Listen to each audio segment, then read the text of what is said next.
Let's look at some additional examples of derivatives of trig functions. So for our first example, I'm going to take the derivative of the function 3 divided by secant x. Now, if I wanted to, I could use quotient rule on this with the numerator of 3 and a denominator of secant x.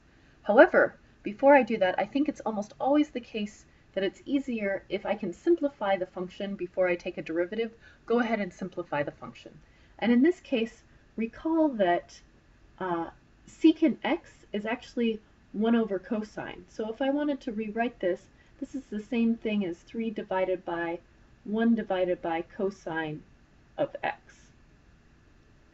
And I can simplify this fraction of fractions by multiplying by a clever version of 1. In this case, I'm going to multiply by cosine of x over cosine of x, with the caveat that it is true that when x is equal to pi over 2 or 3 pi over 2 that this is undefined, but it would have been undefined anyway because this would have had a cosine in the denominator. But notice what happens when I do this. That means that this function is actually the same thing as when I multiply the numerator, it becomes 3 cosine x, and in the denominator I get cosine x divided by cosine x, which is just 1, and this simplifies into being just the derivative of 3 cosine x. And this is a lot less work to take the derivative of than to try to do quotient rule on this messy function.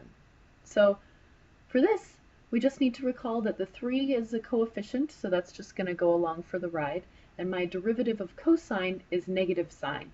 That means that the derivative becomes 3 times negative sine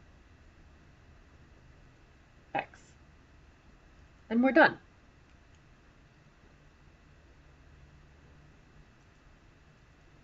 For our next example, let's take a look at the derivative of the function x times tangent x.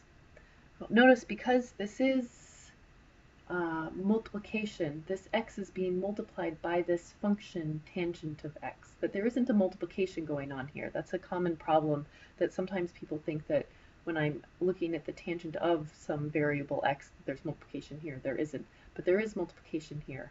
And because there's multiplication, I'm going to have to use product rule. Recall the product rule is going to be first times the derivative of the second. I'm going to write it out. First times the derivative of the second function, which is tangent x, plus the second times the derivative of the first, dx of x.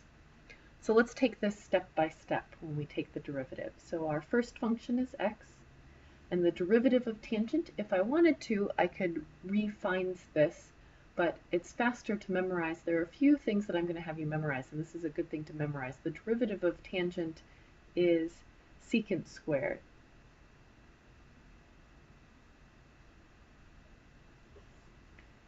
The only ones that I want you to memorize are the derivative of sine, the derivative of cosine, and the derivative of tangent. The other ones are things that you might have to figure out for a homework problem, but you don't need to memorize for an exam. So that was first times the derivative of the second, plus second, which is tangent x, times the derivative of the first, and the derivative of our x function is just 1. So we're left with this as our derivative. For our final example, let's look at another product. We're going to take the derivative of sine x times cosine x. And again, we're going to have to use product rule. So it's going to be, I'm not going to write out each of the steps, I'm just going to do them verbally.